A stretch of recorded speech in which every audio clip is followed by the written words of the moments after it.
اقول لك تحرك، اقول لك اطلع لا تكلعبني، واقف عليك. اطلع يا مسلم.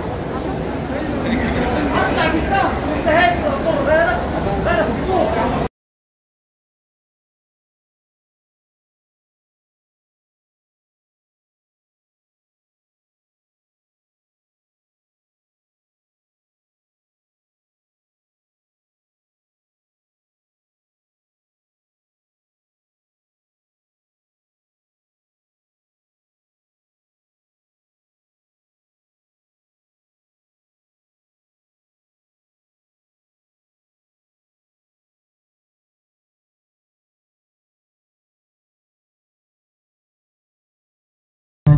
Berpakaian serba putih. Dimulai dari hotel padahal kita belum niat, ya. Insya Allah nanti niatnya di Masjid Abdul Ali atau disebut dengan Masjid Bir Ali atau Masjid Miqat atau Masjidul Khulaifah atau disebut Masjid Ihram. Tempatnya satu, namanya banyak, ya. Mohon maaf Bapak, ikut saya duduk aja ya. Namanya banyak tapi tempatnya satu, ya. Ada yang mengatakan Masjid Miqat, Masjid Abdul Ali, Masjid Ihram, Masjidul Khulaifah, Masjid Abdul Ali. Itu tempatnya satu. Dulu di situ ada pohon besar. Rasulullah SAW melakukan sholat di bawah pohon tersebut, dan pohon akhirnya ditumbangkan, dibangunlah sebuah masjid. Sekarang menjadi masjid yang sangat besar di situ. Dan ayah bunda para tamu Allah dan tamu Rasulullah, kenapa kita sudah berpakaian ihram dari sini, dari hotel, padahal kita belum melafalkan niat? Dan berlakunya nanti setelah kita larangan ihram, setelah kita melakukan niat.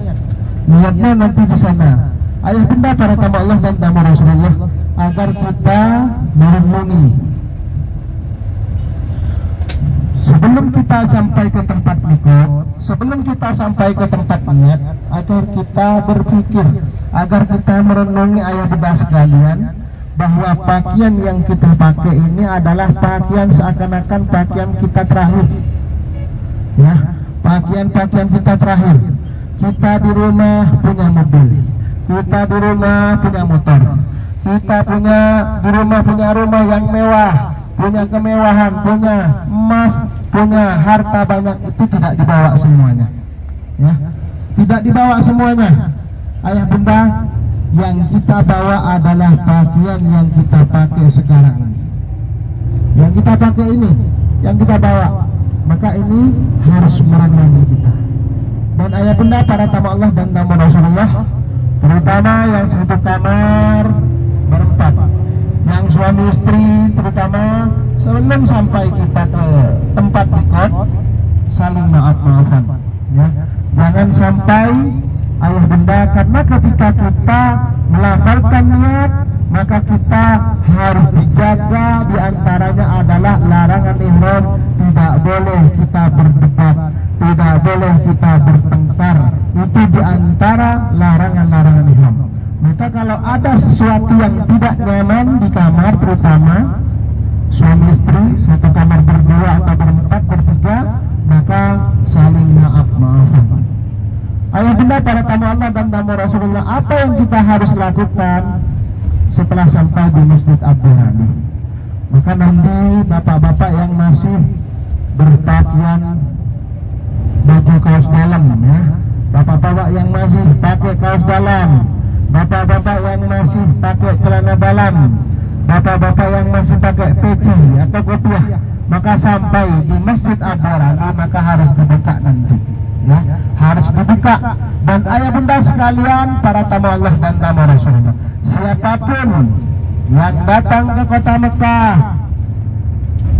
melakukan umrah, melewati Madinah atau orang Madinah, maka harus di Masjid Abdul Ali paling terakhir dibuka khususnya bagi bapak-bapak, kecuali 2 helai kain.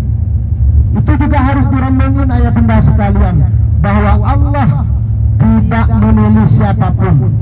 Allah itu ayah bunda memandang kita bukan dipandang karena kekayaan kita, bukan dipandang dari jabatan kita.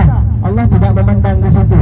Siapapun, walaupun yang datang itu Bapak Presiden, walaupun yang datang itu Raja Mekah sendiri yang punya penguasa di tanah haram ini, ayah bunda, ketika melakukan umrah maka harus dibuka. Tidak ada pilih kasih, itu dari Allah. Bahwa dari itu ayah bunda sekalian, Allah itu memandang kita bukan memandang dari harta, bukan memandang dari jabatan kita, tapi Allah memandang kita dari ketakwaan kita kepada Allah Subhanahu wa ta'ala. Itu pandangan Allah kepada kita. Maka ayah bunda, para tamu Allah, tamu Rasulullah, sebelum kita berangkat menuju ke kota Mekah, ayo kita memperbanyak istighfar. Mudah-mudahan ziarah kita diterima oleh Allah Subhanahu wa ta'ala, dan kita selama berada di kota Madinah berkumpul dengan Rasulullah, bertetangga dengan Rasulullah sallallahu alaihi wasallam. Mudah-mudahan nanti selamanya di akhirat bisa berkumpul dengan beliau. Dan mudah-mudahan kita semua ayah bunda diakui menjadi umat Rasulullah sallallahu alaihi wasallam. Dan mudah-mudahan Rasulullah bangga dengan kita selama berada di kota Madinah walaupun dengan waktu yang sangat singkat ini. Karena Rasulullah itu senang dengan kita. Insya Allah kalau kita diberikan umur yang panjang oleh Allah Subhanahu wa ta'ala, insya Allah kita bisa hadir lagi, bisa dipanggil lagi oleh Allah dan Rasulnya menjadi tamunya ke kota Madinah, insya Allah. Mudah-mudahan nanti bisa bersama-sama keluarga besar kita, ayah bunda, para tamu Allah dan tamu Rasulullah. Tapi kalau sebaliknya, ya, kalau Rasulullah itu sudah bosan dengan kita, walaupun kita ini karena tuan rumahnya di kota Madinah ini adalah Rasulullah.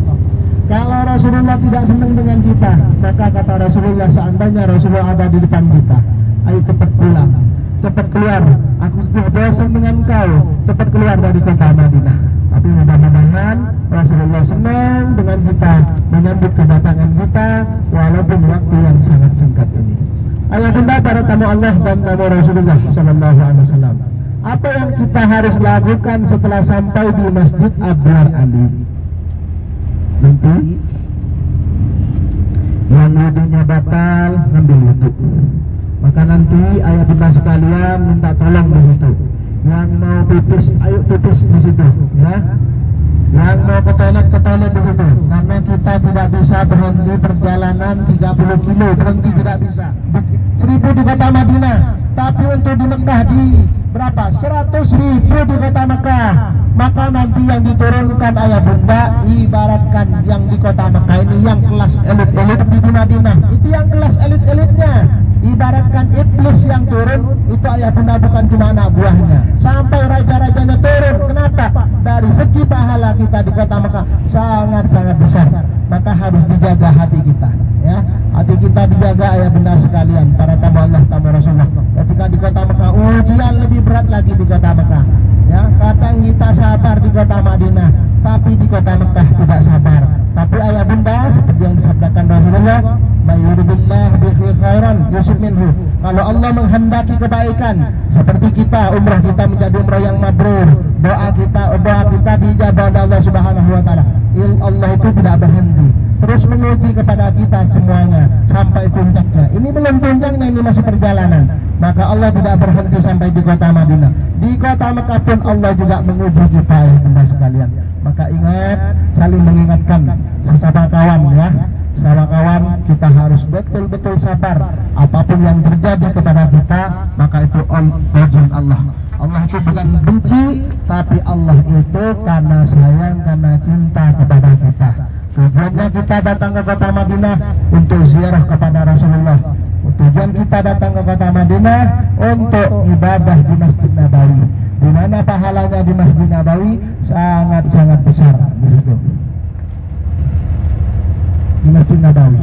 Maka juga di kota Mekah, tujuan kita datang ke kota Mekah, tujuannya adalah untuk ibadah, untuk beribadah di Masjidil Haram, untuk melakukan tawaf. Ingat, kita ini diundang oleh Allah Subhanahu wa ta'ala, bukan datang sendiri. Nah, sekali lagi, kita ini diundang oleh Allah datang ke kota Mekah, bukan datang sendiri. Maka harus betul-betul dijaga, ayah bunda, para tamu Allah dan tamu Rasulullah harus sabar. Kalau kita datang ke hotel cuma untuk transit ketika kita capek di situ sebentar, maka setelah itu kita melakukan ibadah. Bahkan di kota Mekah itu dianjurkan untuk memperbanyak tawaf. Ya, maka nanti di kota Mekah itu dianjurkan memperbanyak tawaf. Tawaf apa saja, baik itu tawaf umrah atau tawaf sunnah. Nanti saya jelaskan seperti apa prakteknya kalau tawaf sunnah.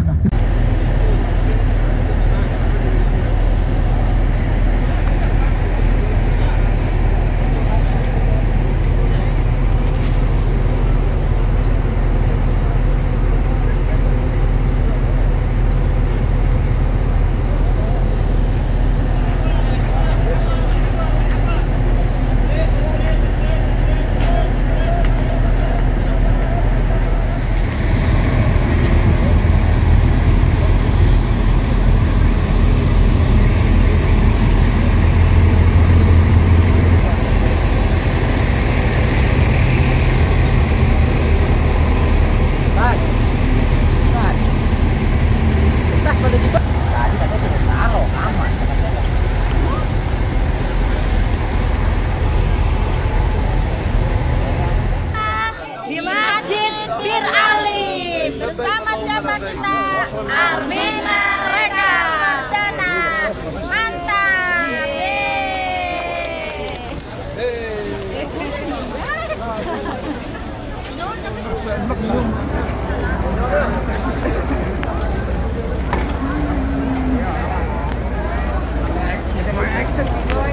حاجتك بتقع ولا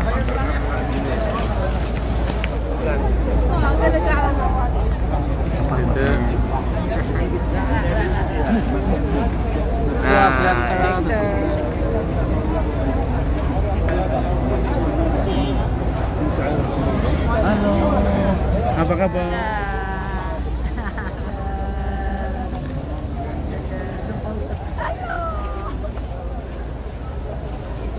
Hai.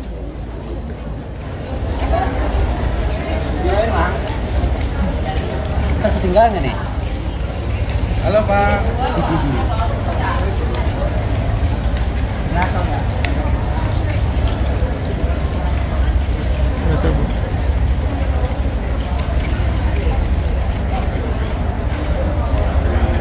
Makasih Pak.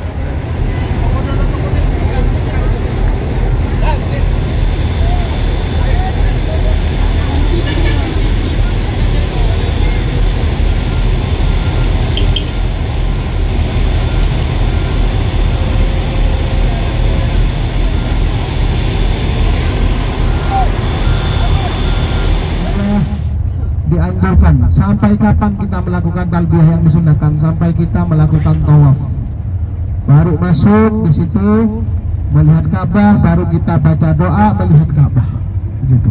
Maka dianjurkan talbiyah. Dan ayah bunda sekalian, setelah kita barusan melafalkan niat nawaitul umrata wa ahramtu biha lillahi ta'ala, maka semua yang berada di sebelah kanan dan kiri kita, semua apapun, gunung, bebatuan, binatang, hewan, tumbuh-tumbuhan, semuanya itu bertalbiyah, meminta ampun kepada Allah Subhanahu wa ta'ala untuk kita semuanya.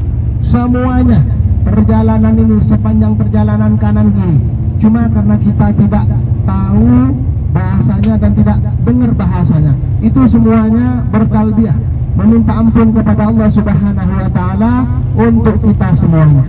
Maka ini sekali lagi bukan perjalanan biasa, ya. Ini yang perjalanan yang sangat-sangat berharga perjalanan kita ini.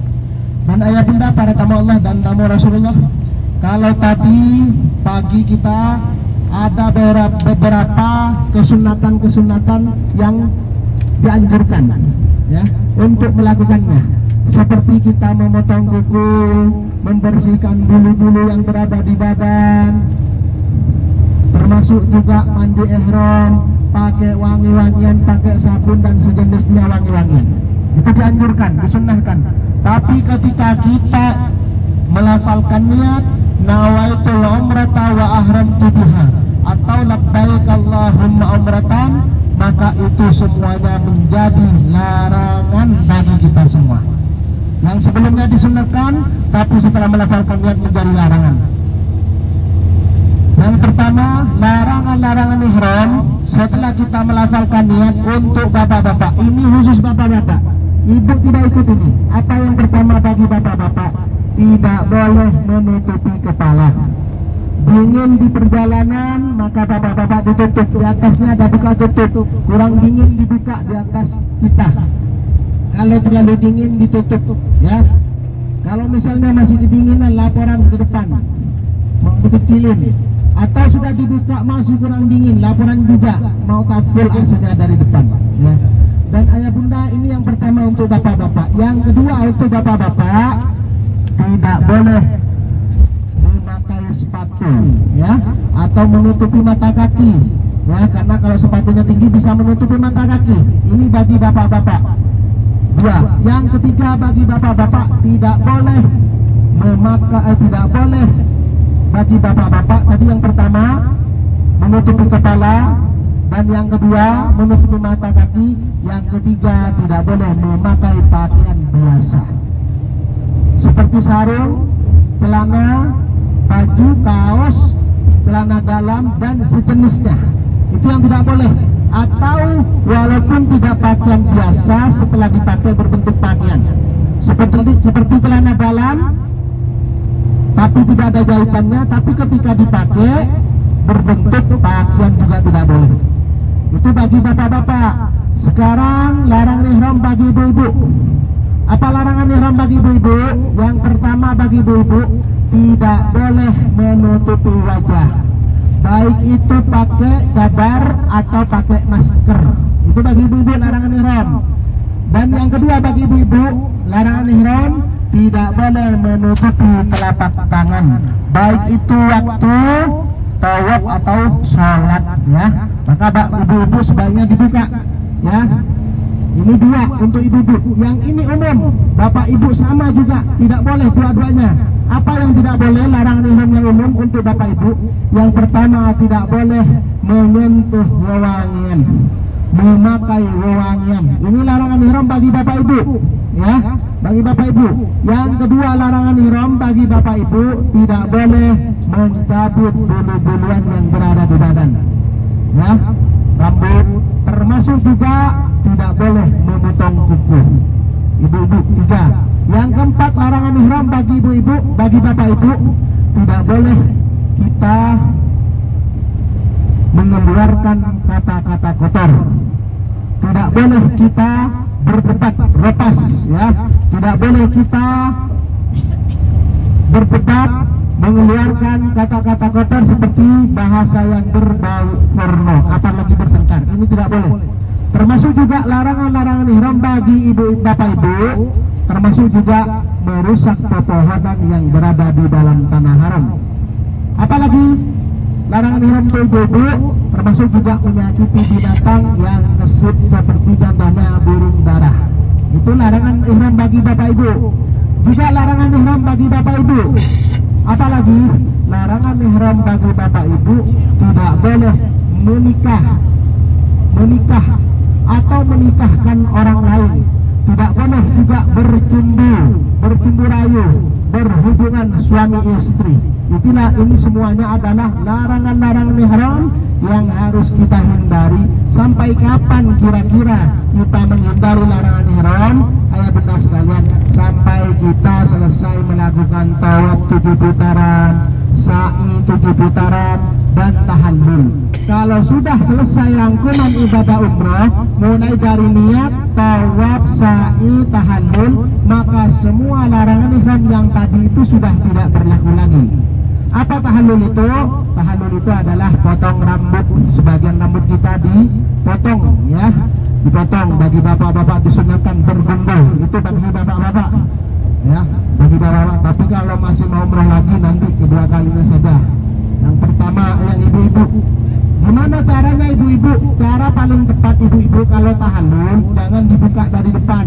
Maka masukin tangan kanan megang gunting, tangan kiri buka kerudung, masukin, ambil ujung rambutnya, potong ujung rambutnya. Siapa yang memotong? Suami boleh, atau kawan sekamar perempuan sama perempuan. Itu yang boleh memotong ibu-ibu, ya. Kalau misalnya tahlul sendiri boleh, Bapak-bapak? Boleh, tidak apa-apa. Itu larangan ihram yang harus kita jaga, ayah bunda, para tamu Allah dan tamu Rasulullah sampai selesai.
serap pengen kau yang baik. Mau kemudian serap.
Rumah Sayyidina Abu Bakar.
عزمنا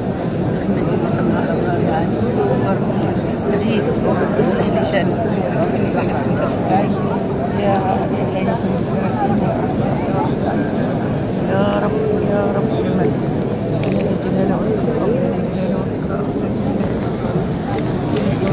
Allah.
Di kota.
Savana.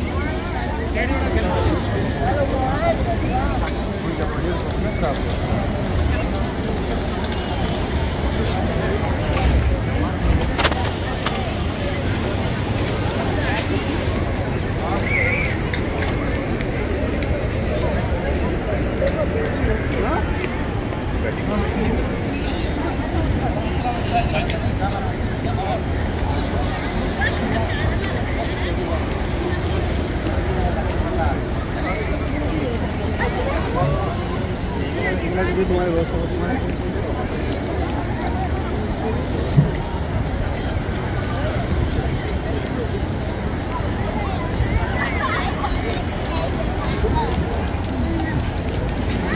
Mana yang lainnya? Di depan. Udah duluan.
আপনি এসে গিয়েছেন, আমি তাহলে ওই খাবার রান্না করে দেখাতে আপনার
ilaha illallah, Allahu akbar, subhanallah, walhamdulillah, wala ilaha illallah, Allahu akbar, subhanallah, walhamdulillah, wala ilaha illallah, Allahu akbar, subhanallah,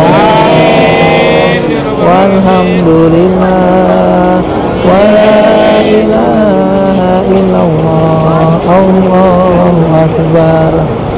Umrah USS.